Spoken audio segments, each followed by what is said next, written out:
Thank you and good afternoon. I hope to change the tone a little bit with these colorful and beautiful pictures of lovely animals and fruits and scenes of Pakistan. So as you read the slides, you can enjoy the images as well.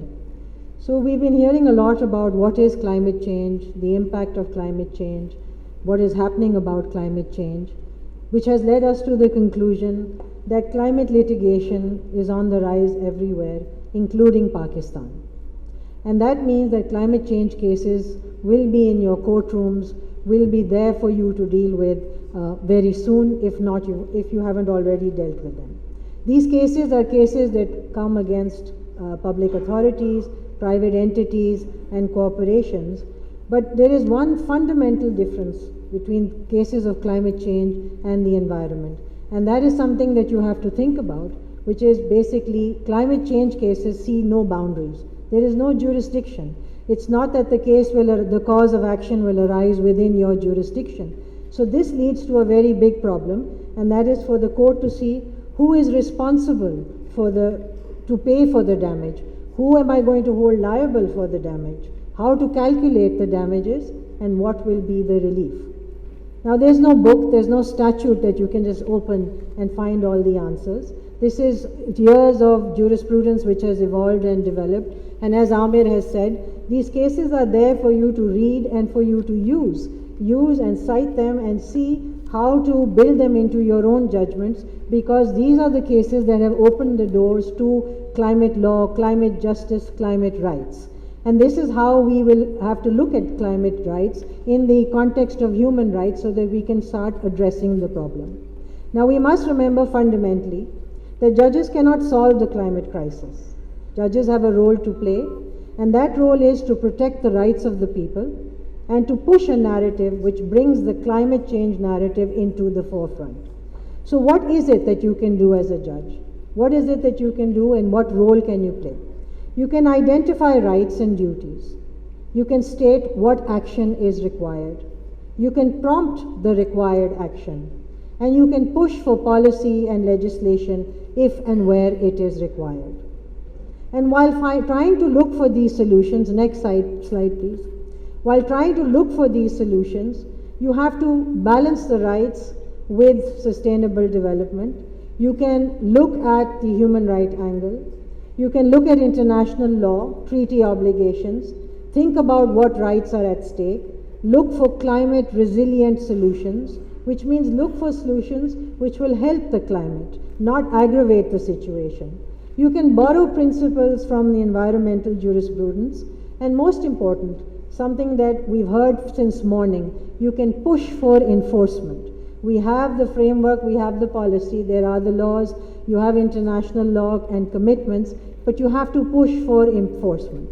So let's just go through a few cases. It's more like a walk through some of the judgments to see how the courts have dealt with it. So the famous Asghar Laghari case from our famous judge who's sitting here. This was a case brought by a farmer to say that my right to life is being affected by the fact that the government is not following its climate law and it's not following its climate policy. There's drought, my agriculture is suffering, I don't have water, and my quality of life is suffering. And now the court has this very obscure question before it. So what does the court do? How does the court address this question? Next slide.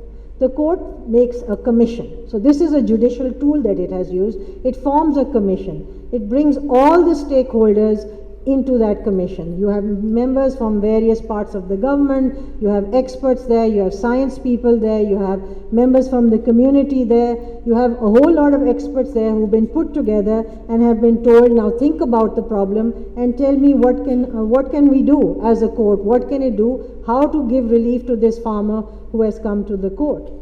And so what are the powers that the court gave to the commission? That you can call anyone you want, you can co-opt them, and you can also call the government and see which ministry, which department you need some help from. Now what is it that the commission did? The commission then broke itself down into committees. It collected information, it collected data, it collected reports from the experts, and it tried to see what is the way forward. Ultimately, the commission gave a solution to the court, and the court put that solution, that recommendation into motion. And what did that what came about was a climate change new law, an updated policy, and a bigger and a better commitment to work within a framework so that the Asghar Laghari who came to court would not come to court again, because there would be answers and there would be responses to his problem. Now, how does this judicial tool help you? It sort of standardizes the process, it structures it, it brings all the experts together, it creates data and information, and most important, the right people who have to think about the issues are thinking about it and present a solution to the court, which then is implemented. So this is a good tool to use. It's been used in environment cases, and this is a tool that has been used in the Asghar Laghari case, which ultimately brought about, in fact, I would say even the Ministry for Climate Change, because until Asghar Laghari, there was no Ministry for Climate Change. And maybe this case is what highlighted the fact that you need a ministry to deal with these issues. Next slide, please. Another way, what I had said earlier, was that a tool that courts can use is that you identify rights and you push for enforcement. So I will highlight how the court has done this through three different cases. The first case is the one that Rafe mentioned, a CDA related case, which was simply a case asking for the change in the status of the property from residential to commercial. And actually the court could have just answered the prayer of the litigant there and said, all right, there you go, you have your case, your property is now going to be converted. But the court didn't stop there. It put on the environment lens, but said, hang on, I need to do something more, something bigger. So it came up with this new helmet with multi-visions on it. This very highly technical helmet which had multiple visions in it. It put that on and said, if I let you make this property commercial, there are going to be problems at multiple levels. Congestion, traffic, increased human activity, businesses. What am I going to do? Who's going to attend to all those problems? And how are those going to be seen? When the court saw that solutions were not forthcoming, or it looked complicated, so it said, why don't you use zoning laws? So you see, pushing enforcement, use zoning laws, because this is a good public management tool. Use zoning laws. Now these are very complicated cases, complicated judgments. I'm just making it easy to show you what are the tools that the court has been using. Next, please. In another case, which had to do with surface mining and which had to do with licensing, in fact, Rafe was the lawyer in that, the issue was all about the pollution that was being caused, the health hazards that were being caused, and the fact that the authority was not taking enough initiative and action. So here, once again, the court looked at the problem, dealt with it, but then again put on that helmet with the multi-level, multi-layers of vision, high-tech science fiction soche, helmet panini, and you can just about see through layers and layers of levels at what you have to see things. And the court put that on and said, wait a second, you might have a climate policy at a national level, but you should think about making policies at a sector level. So a good policy, climate resilient mining policy, will help address some of the concerns that have been brought to the court. The court also said you already have existing tools. You have the IEE and the EIA. Why don't you make an environment management schedule in that? Place duties and obligations in that, create timelines, and start monitoring that process. So you're pushing for enforcement. You don't need new laws, you don't need new ways, you just need to get them to do what is required to do. Why? Because in the end, you're protecting that right to life, that right to health. You're protecting that business as well. You want that business to continue, but it has to continue in a way which is environment friendly. The third case, next slide please. The third case is related to a custom matter. It was a very simple issue about import duties on hybrid electric vehicles. Now, hybrid electric vehicles are battery operated cars, and the court looked at all of this, heard the case and said, why are you stressing so much on the custom duty and on how much money you can extract from these people? Why don't you focus on the fact that this import should be increased? So once again, that helmet with the multi-visions comes on, and that helmet starts looking at how this is in line with the government's climate policy, that it goes towards building a resilient society, as a resilient solution, that you're bringing in more and more electric vehicles, which is what you want. And so once again, the court has stepped beyond what it's looking at, and that was just limited to the tax issue, the custom duty issue, but started focusing on the impact of the issue before it. Next, please. Now, another tool that has been used in cases is community participation. And community participation is one of my favorites. I think it's vital to have the community participate in different whatever projects are being done, get their opinion, because at the end of the day, whatever is being done for their benefit. So you must know whether what you're doing is actually going to work for them. So next slide, please. This tool was used in the Sartaj Haider case, which relates to the floods in Sindh. And what happened in this case was that a lot of flood affectees went to the Sindh High Court to say that we are not being given enough relief work. There's no relief work coming our way. It's not sufficient, or it's not enough, or it's not even giving us what we really need. And the court, the High Court, made a citizens committee. It brought members of the community together, and they said, all right, please participate in the relief efforts. Have a look at what's going on and let them know wherever things are going wrong. And so this goes to the fact that everyone so far, it's in the morning 2 sessions, have said that it must go down to the local level. So here you have the local people participating through these citizen committees. The matter came to the Supreme Court, and the Supreme Court looked at these committees and said, very good, this is very good, continue using the Citizens Committee, but then went a step further and said, in your disaster management plan, you must encourage this citizen participation. And then one step further to say that in these disaster management committees that you have, at every level, from the federal down to the tehsil, you must include women. You must include vulnerable groups, because women are most affected by climate change. And you want to bring these marginalized groups along with the gender into these decision-making processes, because otherwise they get left out. They get left out, their voices are not heard, and the whole purpose for what you are working on, that kind of gets negated. Now, how does this, next please, how does this help, this community participation? It creates gives the government more insight, it creates participation, it allows vulnerable groups to have a voice to participate, and most important, it gives effectiveness to the actual role that you are playing. Now, please note that these are things that the court has thought of. The court has said that this is what I can do to make the process better, to humanize the efforts, to make sure that the ultimate objective of the law is achieved. Next.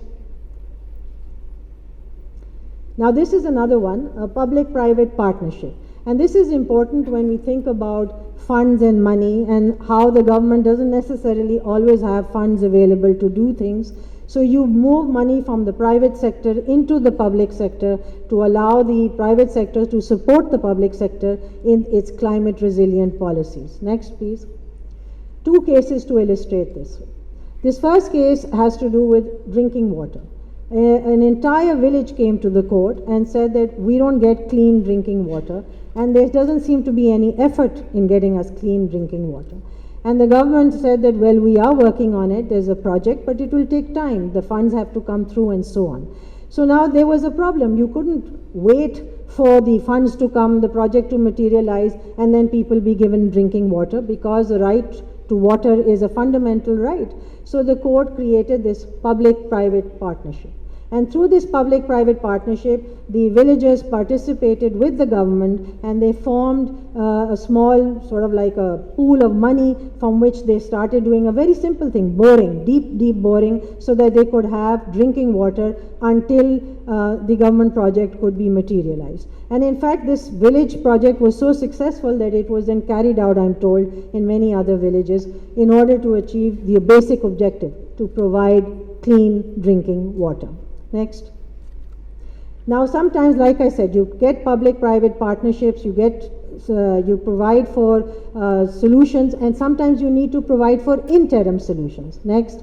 An interim solution, again, another case where garbage was being dumped on land next to the plaintiff's or the petitioner's land, and he said that I can't, my agriculture is suffering, all the toxins are going into the land, the quality of the soil is going bad, apart from the health hazards and the breathing issues that are being created, because this has become the village dump yard and everyone's dumping their garbage right next to my property. Once again, the government said, yes, we know, we are working on garbage disposal projects, it will take time, the money will come through, and so on. So what we needed was, you said this wouldn't go off. Go off after 15 minutes.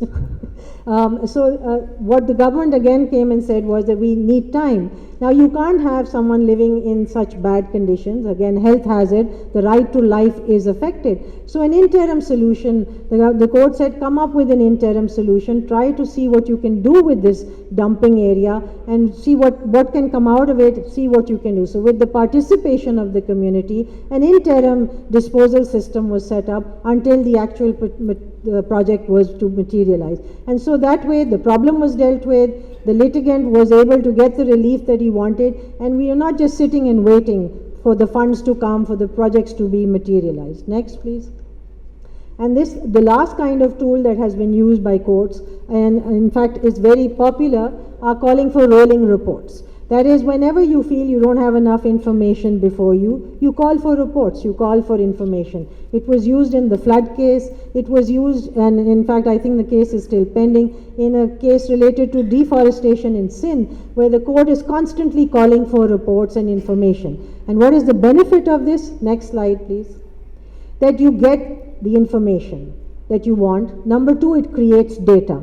Number three, you can keep monitoring the process. Number four, this is important, wherever decisions are being made with respect to what you're calling reports for, there is a thinking process now that's going on, and that thinking process is documented, because they have to come and tell you, this is why we've taken these decisions, and this is how we're going to do it. Now, these are just some of the ways in which the courts have thought out of the box, thought out of the routine way of thinking, looked at the cases with a larger perspective to see how they can provide solutions. And this is important because this is the only way to deal with climate change cases, that you have to be a little innovative, a little creative. Last slide, please. So as judges, what can you do? Well, you can update yourself. Keep reading, keep yourself updated. We have a website which we've populated with information, but there are a lot of programs out there, documentaries out there. Keep reading and keep updating yourself on what's happening.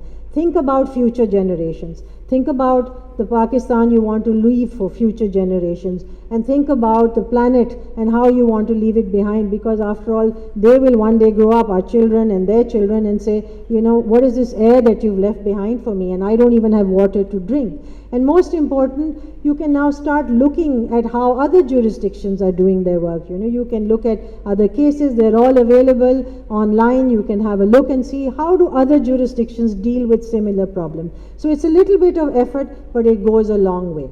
So in the end, all that I'd like to say to all of you, last slide please, is think climate, think rights, create solutions. Together let us craft solutions that protect the planet and its people. Thank you.